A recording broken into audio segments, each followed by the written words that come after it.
Hi, my name is Vandana, and I had discussed the PT management of nerve injuries in general, as to how we manage neuropraxia or post-operative management after a nerve injury. So I was requested to take the PT management of individual nerves, and I started with the radial nerve because, again, one of the commonest nerves to get injured because of its tortuous root. And you will possibly come across people who have radial nerve injuries, and many of them are neuropraxia types of injuries, compression injuries, what we call as Saturday nerve palsies, so which are managed conservatively by a physiotherapist. So today we'll just briefly go over when and how radial nerve gets injured, and when it does, how do you examine it quickly, and how do you manage it with physiotherapy. So let's start.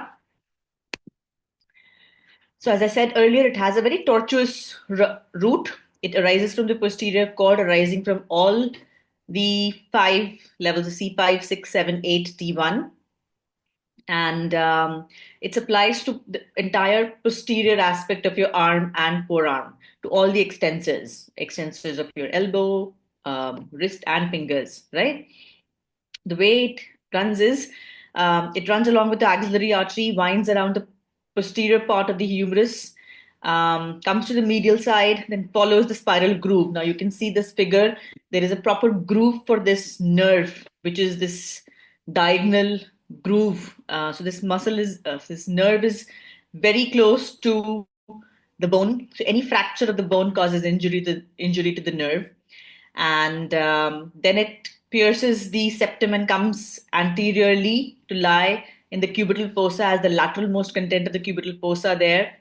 It lies between brachialis and brachioradialis, and after it crosses the elbow, it divides itself into two branches. One is a sensory branch, and one is the motor branch, which we call as the posterior interosseous branch.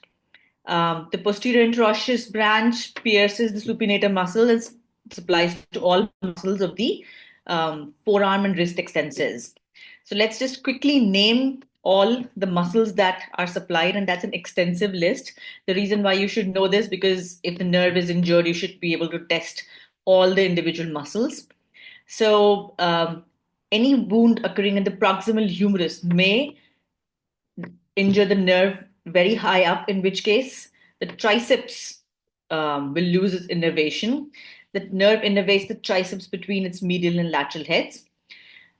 As the nerve passes along the cubital fossa, it provides its branches to the three muscles which can extend your wrist: your extensor carpi radialis longus, brevis, and brachioradialis. Then, at the level of the elbow, it also supplies to the inconeus, which is a accessory muscle for elbow extension. And the posterior interosseous nerve supplies to all the extensors along with supinator. So, extensor carpi ulnaris, extensor digitorum communis, the extensor digiti minimi, indicis, and all the muscles of your thumb, the extensor pollicis longus, abductor pollicis longus, and extensor pollicis brevis, the muscles which form your anatomical snuff box and all. So it supplies to all these extensors and also the abductors of your long and short abductor of your thumb as well. So any injury to this nerve, everybody knows classically, is going to cause a wrist drop. This is the information about, it's a mixed nerve. So of course it consists of sensory and motor. So the motor we just covered as to what all muscles get supplied, and this is the sensory branch which supplies as the inferior lateral cutaneous nerve of the arm, the posterior cutaneous nerve of the arm, the posterior cutaneous nerve of the forearm, and the superficial branch. After it crosses the elbow, it supplies to the lateral third, 3.5 fingers, including the thumb. So lateral 3.5 digits, the skin over that is being supplied by your radial nerve. So this is all the sensory innervation. So if somebody has a radial nerve injury, that is where you would look for cutaneous loss of sensation.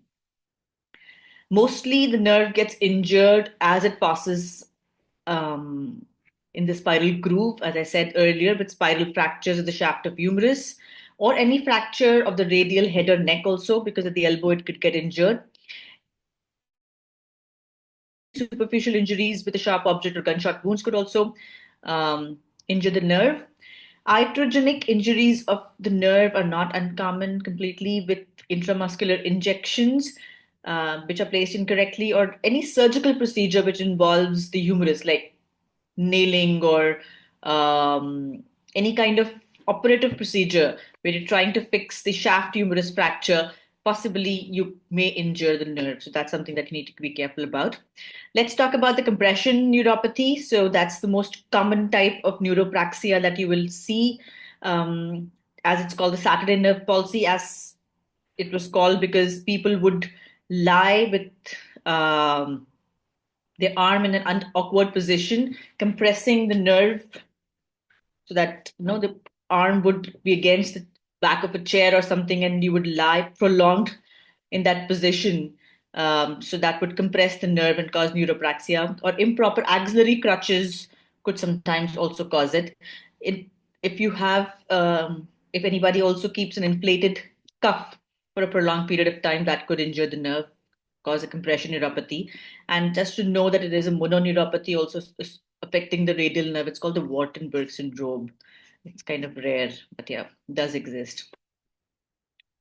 So, yes, as I said earlier, if the injuries are very high, like the proximal end of the humerus, your triceps will also get paralyzed. But injuries around the elbow, like if it is just above the elbow, some of the wrist extensors may escape injury. Why? Because the three muscles, the ECRL, ECRB, and the brachioradialis, have uh, got their innervation before the nerve comes into the cubital fossa. So if it gets injured at the elbow, these three nerves may still be innervated, and ECRL, ECRB are very good, capable enough to extend your wrist. So you may not get a wrist drop, you may get a finger drop.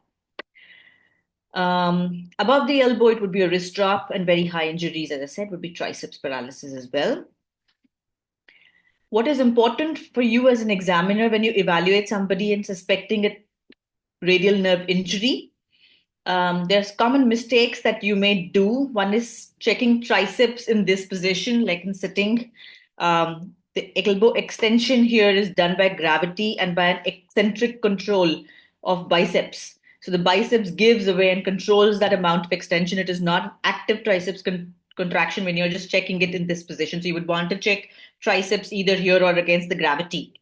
If you're doing it on the couch, then flex your shoulder to 90 degrees and then have the person do an anti-gravity triceps movement to check the strength of triceps. If you're checking for extension, patients may be able to extend their fingers with the action of the lumbricals. Lumbricals are very much capable of extending your interphalangeal joints.